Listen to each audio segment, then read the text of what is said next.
Good morning all of you. Now let's start our chapter 1 अब जग जाओ। इस कविता में कवि कहना चाहता है कि सभी बच्चों को सुबह जल्दी उठना चाहिए, आलस त्यागना चाहिए और अपने नित्य कर्म में लग जाना चाहिए। समय का सदुपयोग करना चाहिए। जो इंसान सोता है वह कुछ न कुछ खोता है, उसे मिलता कुछ नहीं है। लेकिन जो इंसान जल्दी उठ के अपनी दिनचर्या स्टार्ट करता है और व्यायाम की तरफ ध्यान देता है, सभी बच्चे, तो वह इंसान जरूर ही सफल हो सकता है। इस कविता के माध्यम से कवि कहना चाह रहा है कि एक बच्चे की माँ उसे उठा रही है कि जल्दी उठो, उठकर सभी अपने काम में लगो। सभी लोग उठ चुके हैं तो आप लोगों को भी जल्दी उठने की आदत डालनी चाहिए। इसी चैप्टर में हमें यही सीख मिलती है कि जल्दी उठकर हमें अपने नित्य के काम करने चाहिए। सभी लोग अपने अपनी काम समय के अनुसार करते हैं। जैसे मुर्गा उठकर बाग लगाता है, सूरज जल्दी आता है। अगर सूरज नहीं आए तो एक दिन टाइम से वो छुट्टी कर ले तो पॉसिबल है ऐसा? नहीं। तो अगर सभी अपना अपना समय पर काम करते हैं तो आप लोग क्यों नहीं? तो इसीलिए मैं आपसे हमारी कविता में यही एक्सप्लेन हो रहा है कि एक बच्चे की माँ उसे उठा रही है कि आंख खोलकर सूरज दादा पूरब से लाली ले आए, देखो मीठी नींद छोड़कर मुर्गा उठकर बांग लगाए। इस कविता में इन पंक्तियों में माँ अपने बच्चों को उठा रही है कि बच्चे आंखें खोलो, देखो सूरज दादा आ गए हैं, पूरब से लाली ले आए। यानी कि सूरज पूरब दिशा से उदय होता है और वह लाली यानी सुबह सुबह का प्रातः काल का जो सूरज उगता है वह एकदम ही रेड ऑरेंज होता है, एकदम लाल दिखाई देता है और वह इतना सुखद अनुभव होता है कि उस टाइम का जो रोशनी होती है वह बहुत ही अच्छी होती है और वह एक सौंदर्य है प्रकृति का जो हमें देखना चाहिए। इस आनंद को हमें नहीं गंवाना चाहिए। तो उसकी माँ कह रही है कि सूरज दादा है पूरब से लाली ले आए। जो सुबह सुबह का सूरज होता है उसकी जो लाल किरण होती है उसे लाली कहा गया है। देखो मीठी नींद छोड़कर मुर्गा उठकर बांग लगाए। कि देखो मुर्गे, आपको अपनी नींद प्यारी तो मुर्गे को भी अपनी नींद प्यारी, लेकिन मुर्गा भी उठ गया है अपनी नींद छोड़कर, तो आप भी उठ जाओ और अपना काम स्टार्ट करो। इसमें मुर्गे ने बांग, जब ऐसा माना जाता है सभी लोग कि जब मुर्गा सुबह प्रातः काल में सुबह का समय होता है उस टाइम मुर्गा बांग लगाता है। यानी मुर्गा सबको, मुर्गे की जो आवाज होती है उसको बांग बोलते हैं। तो मुर्गा सबको उठको अपनी आवाज से सबको उठा रहा है। तो मुर्गा भी उठ गया है तो आप लोग भी उठ जाओ। फिर छिपा चांद और गए सितारे, किरण नवेली भोर की आई। कि चांद, रात तो गई, सुबह हो गई है, प्रातः काल है, तो चांद और सितारे भी छिप गए हैं। किरण नवेली भोर की आई, भोर में सुबह की, सुबह सुबह की नई नई किरण है, रोशनी है, वह भी आ गई है। देखो डाल डाल पे चिड़िया चहकी सुर में ओ मुस्काई। कि नई सुबह की नई नई रोशनी भी आ गई है और चिड़िया भी सुबह जल्दी उठ के अपने काम पे लग गई है। उनका काम क्या है? दाना चुगना और इधर उड़ना। तो वह भी डाल पे आके बैठ गई है और चहकी सुर में ओ मुस्काई, और डाल पे बैठ के चहक रही है।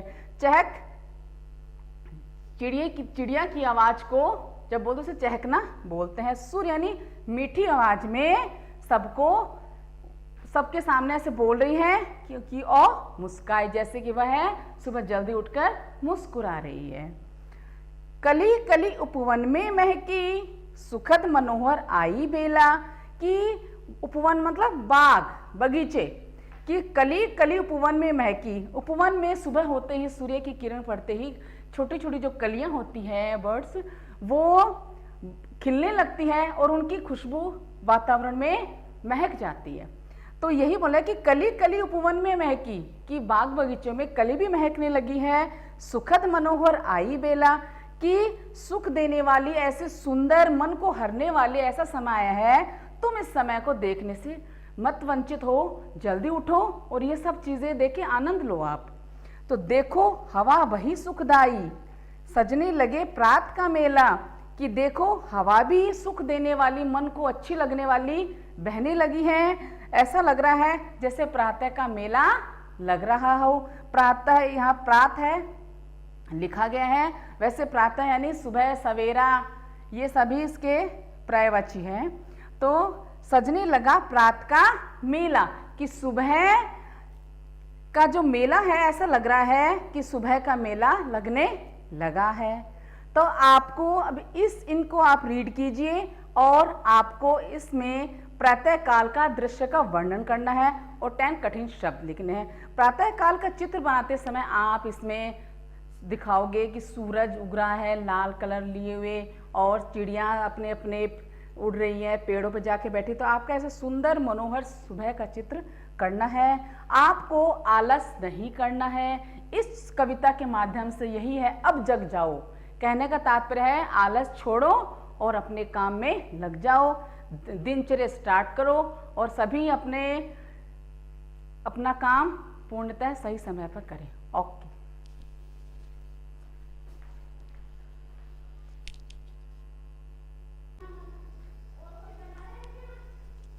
good morning all of you. Now we will beginning our next paragraph of this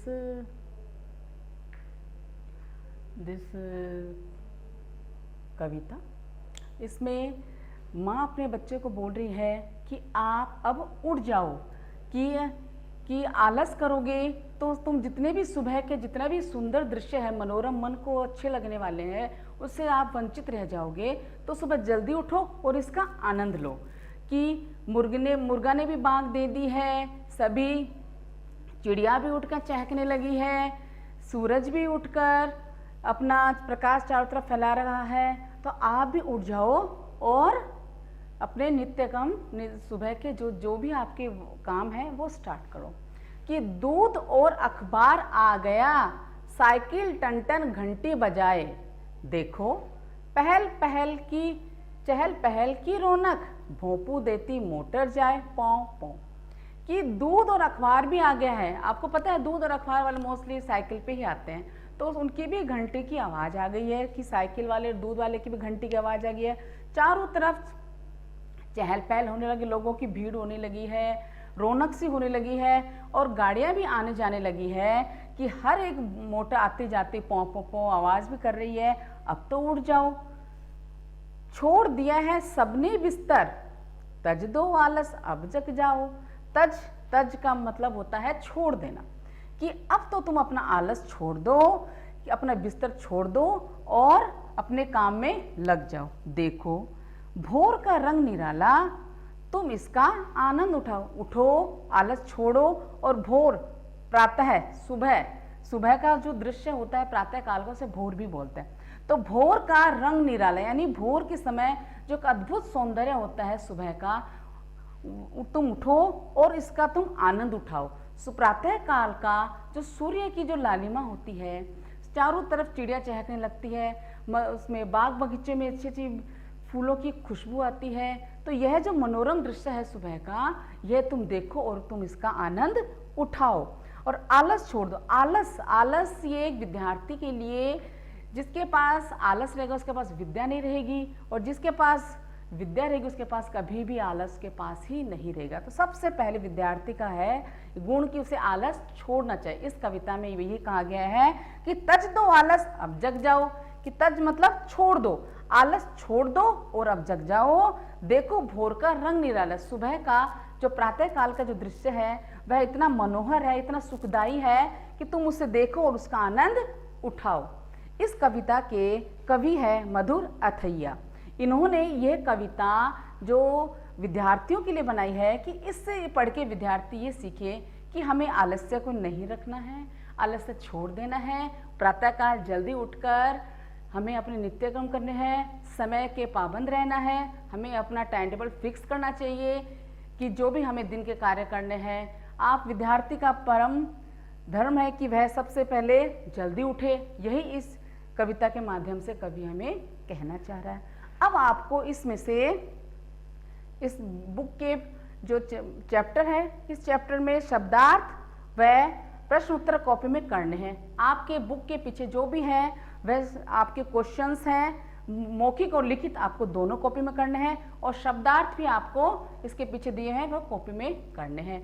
आपका मुख्य जो इसमें क्वेश्चन है कि दूध और अखबार किस पे आता है, तो वो साइकिल वाला लेके आता है। और कि भोर का रंग कैसा होता है, भोर का रंग निराला होता है। कुछ ऐसे क्वेश्चन है जिन्हें आप इसे बुक में से इस कविता को रीड करेंगे तो आप स्वयं ही उसे फाइंड कर सकते हैं। ओके।